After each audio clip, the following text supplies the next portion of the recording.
Hello everyone, स्वागत है आप सभी के आपके अपने यूट्यूब चैनल सक्सेस पॉइंट के पे। साथियों, आज हम लोग इस वीडियो में पढ़ेंगे क्लास 10th के फिजिक्स यानी भौतिकी हम लोग पढ़ेंगे टॉप वीवीआई सब्जेक्टिव क्वेश्चन। यह आपका सभी सब्जेक्टिव क्वेश्चन जो है 2 नंबर वाला होगा।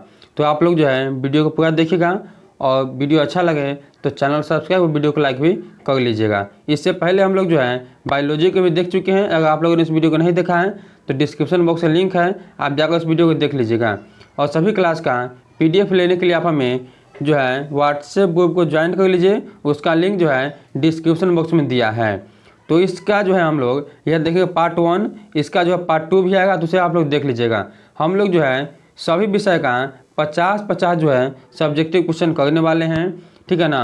तो आप सभी को अगर देख लेते हैं तो आपको एग्जाम में जो है 400 प्लस नंबर लाने से जो है कोई नहीं रोक सकता है। तो चलिए हम लोग जो है क्लास को स्टार्ट करते हैं और सभी क्वेश्चन को देखते हैं। तो हम लोग जो आज का पहला नंबर क्वेश्चन देखते हैं और देखिए आज का जो आपका पहला नंबर क्वेश्चन क्या आपका बोला है, अवतल लेंस और उत्तल लेंस में अंतर लिखे। क्या बताना आपको, अवतल लेंस और उत्तल लेंस में अंतर लिखना है। देखिए तो पहले आप लोग लिखिएगा अवतल लेंस और उत्तल लेंस में अंतर लिखे, और यह तो आपके लिए जो है 5 नंबर में भी काफ़ी महत्वपूर्ण, ठीक है ना। यह आपको 5 अंक में और 2 अंक में दोनों में पूछ सकता है।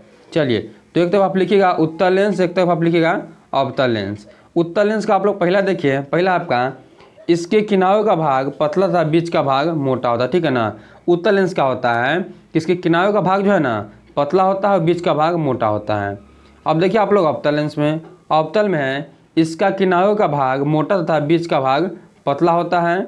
2 नंबर आपका इसमें वास्तविक और काल्पनिक दोनों प्रतिबिंब बनता है, ठीक है ना। उत्तल में क्या होता है, तो उत्तल में ना वास्तविक और काल्पनिक दोनों प्रतिबिंब बनता है, लेकिन अवतल में क्या होता है, तो अवतल में केवल काल्पनिक प्रतिबिंब भी बनता है, ठीक है ना। क्या होता है अवतल में, इसमें केवल काल्पनिक प्रतिबिंब भी बनता है। उत्तल का तीसरा देखिए लिखा है इसमें उल्टा प्रतिबिंब बनता है, ठीक है ना। क्या बनता है, तो इसमें उल्टा बनता है, और अवतल में क्या होता है तो इसमें सीधा बनता है। चौथा नंबर आपका यह अपवर्तित किरणों को अभिसारित करती है। क्या करती है, तो जो आपतित किरण होगी उसको क्या करती है, तो अभिसारित करती है। और अवतल क्या करता है, तो अवतल जो है आपतित किरण को अपसारित करता है, ठीक है ना। क्या करता है, तो आपतित किरण को यह जो है अपसारित करता है। तो इसे भी आप लोग अच्छे से याद कर रखिएगा। चलिए तो हम लोग अब देखते हैं अगला क्वेश्चन, ठीक है ना। इसका आप लोग स्क्रीनशॉट ले लीजिए, लेना चाहते हैं तो। चलिए तो अगला क्वेश्चन देखते हैं हम लोग अब। अगला आपका क्वेश्चन नंबर 2। अगला क्वेश्चन आपका उत्तल, अवतल तथा समतल दर्पण के दो उपयोग लिखना है। हमें क्या करना है, तो अवतल दर्पण का, उत्तल दर्पण का और समतल दर्पण का दो उपयोग लिखना है। और यह जो आपसे पूछा गया क्वेश्चन है 2 नंबर में, यह क्वेश्चन आपसे पूछ लिया गया है। चलिए तो इसका आंसर देखिए, आंसर है उत्तल दर्पण के 2 उपयोग निम्नलिखित हैं। पहला आपका साइड मिरर के रूप में उत्तल दर्पण का उपयोग होता है। आप कहिएगा साइड मिरर क्या होता है, जब आप लोग चलाते होइएगा बाइक या 4 चक्का कोई भी ट्रक देखते होइएगा ना, उसके बगल में जो ऐनक लगा होता है ना, जिसमें वो देखता है पीछे के आदमी को, इसमें देखता है पीछे के आदमी को, यही आपका होता है साइड मिरर, ठीक है ना। इसी को हम लोग बोलते हैं साइड मिरर यानी पीछे का ऐनक। चलो अगला देखिए आप लोग। अगला आपका दूसरा नंबर, और बोला वस्तु का छोटा प्रतिबिंब प्राप्त करने के लिए आपसे जब भी पूछे कि वस्तु का छोटा प्रतिबिंब किस दर्पण में बनता है, तो आप लोग बोलिएगा उत्तल में, ठीक है ना। किस में, तो उत्तल में जो है छोटा प्रतिबिंब बनता है। तो यह था आपका उत्तल दर्पण के 2 उपयोग। अब देखिए आप लोग अवतल दर्पण के 2 उपयोग क्या है। अवतल दर्पण के 2 उपयोग निम्नलिखित हैं। पहला है दाढ़ी बनाने में, दूसरा आपका 16 कुकर में, ठीक है ना। क्या, तो 16 कुकर बोलिए आप या 16 कुकर बोलिए, बात एक ही है। तो 2 उपयोग अवतल के उपयोग हैं। अब देखिए आप लोग समतल के 2 उपयोग कौन कौन हैं। समतल दर्पण के 2 उपयोग निम्नलिखित हैं। पहला आपका अपना सामान्य प्रतिबिंब को देखने के लिए, यानी अपनी चेहरा को देखने के लिए आप कह सकते हैं, ठीक है ना, वो आपका होता है समतल दर्पण। दूसरा आपका दर्पण के द्वारा एक से अधिक प्रतिबिंब प्राप्त करने के लिए, यानी समतल दर्पण में क्या होता है कि एक से अधिक जो है आपका प्रतिबिंब बन सकता है समतल में, 1, 2, 5, 10 जितना आप चाहे उतना आप बना सकते हैं समतल दर्पण में प्रतिबिंब। चलिए अगला देखिए आप लोग। अगला आपका क्वेश्चन, और यह क्वेश्चन आपके लिए एकदम VVI है, ठीक है ना। क्या है, तो यह एकदम VVI क्वेश्चन है। बोला है आवर्धन क्या है, ठीक है ना। आवर्धन क्या है, देखिए आप लोग इसका आंसर, प्रतिबिंब की ऊंचाई तथा वस्तु की ऊंचाई के अनुपात को आवर्धन कहते हैं। आवर्धन को m से सूचित किया जाता है। क्या होता है, प्रतिबिंब की ऊंचाई बटे वस्तु की ऊंचाई को हम लोग जो है आवर्धन कहते हैं। देखिए आवर्धन का फॉर्मूला लिखा है यहाँ पे, प्रतिबिंब की ऊंचाई बटे वस्तु की ऊंचाई या बिंब की ऊंचाई। तो इसे आप लोग समझ गए ना कि प्रतिबिंब की ऊंचाई तथा वस्तु की ऊंचाई के अनुपात को हम लोग आवर्धन कहते हैं। चलिए अगला देखिए आप लोग, अगला आपका क्वेश्चन, और क्वेश्चन बोला आपका वास्तविक प्रतिबिंब तथा काल्पनिक प्रतिबिंब अंतर। क्या लिखना है आपको कि वास्तविक प्रतिबिंब और काल्पनिक प्रतिबिंब में जो आपको एक अंतर लिखना है। चलिए वास्तविक इधर है, इधर आपका काल्पनिक है। देखिए वास्तविक में है, किसी बिंदु स्रोत से चलती प्रकाश की किरणें परावर्तन के बाद जिस बिंदु पर मिलती है उसे वास्तविक प्रतिबिंब कहते हैं। यह डिफिनीशन था, ठीक है ना। और देखिए क्या हुआ यहाँ पे, कि यहाँ पे हुआ है कि मिलता है, ठीक है ना, क्या है तो मिलता है, निश्चित है कि मिला है।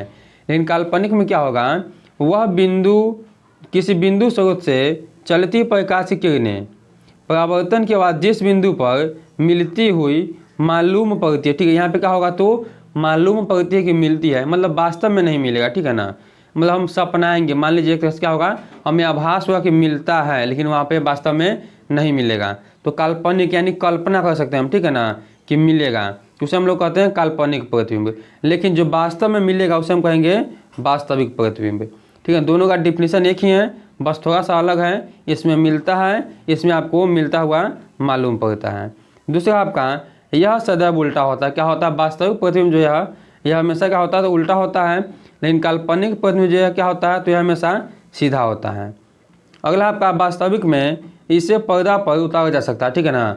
वास्तविक प्रतिबिंब को हम पर्दे पर उतार सकते हैं, लेकिन काल्पनिक प्रतिबिंब को हम पर्दे पर नहीं उतार सकते हैं। तो इसे भी आप लोग एकदम जो है याद ही कर लीजिएगा। क्वेश्चन एक भी छूटना नहीं चाहिए, क्योंकि अंतर वाला क्वेश्चन जितना भी है ये सभी आपके लिए इंपॉर्टेंट होता है। और अंतर वाला क्वेश्चन आपको जो एग्जाम में 2 नंबर से लेकर 5 नंबर में तो फिक्स होता है कि पूछेगा ही 2 गो, ठीक है ना।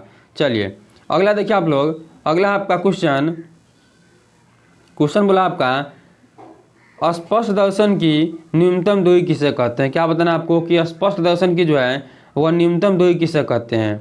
देखिए इसका आंसर देखिए, उसके बाद आपको हम समझाते हैं।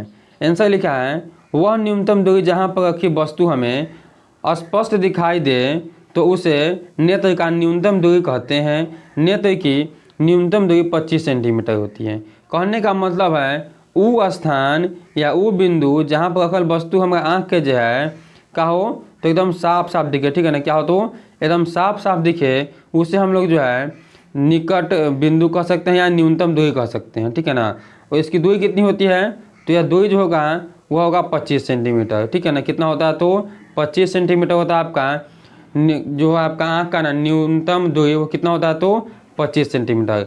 अगर आपसे पूछता है कि सुस्पष्ट दर्शन की दूरी बिंदु कितनी है, जब भी आपसे पूछ दे दूरी बिंदु तो आप लोग बोलिएगा अनंत, ठीक है ना। क्या होता है, तो अनंत होता है। तो इसे भी आप लोग एकदम याद ही कर लीजिएगा, ठीक है ना। जब आपसे पूछे न्यूनतम, तो न्यूनतम कितना होगा, तो आपका हो जाएगा 25 सेंटीमीटर। लेकिन जब आपसे पूछे कि दूरी बिंदु बताइए तो आपका हो जाएगा अनंत, ठीक है ना। क्या होगा, वो आपका हो जाएगा अनंत। तो इन दोनों क्वेश्चन का आप लोग एकदम याद ही कर लीजिएगा, दोनों क्वेश्चन आपके लिए इंपॉर्टेंट थे। चलिए तो इस वीडियो में इतना ही क्वेश्चन था। इसका पार्ट 2 भी जो है बहुत जल्द ही हम लाएंगे, जो देखकर आप जो है अपने एग्जाम में अच्छा से अच्छा नंबर ला सकते हैं। और इनमें से जो भी क्वेश्चन आपको याद ना है उसे आप लोग जो है लिख कर याद कर लीजिएगा। तो चलिए वीडियो अच्छा लगा तो लाइक कीजिए, शेयर कीजिए, सब्सक्राइब कीजिए और थैंक्स फॉर वॉचिंग। मिलते हैं हम लोग फिर किसी नेक्स्ट वीडियो में, तब तक के लिए आप लोग मन लगा पढ़ाई कीजिए। Take care and bye.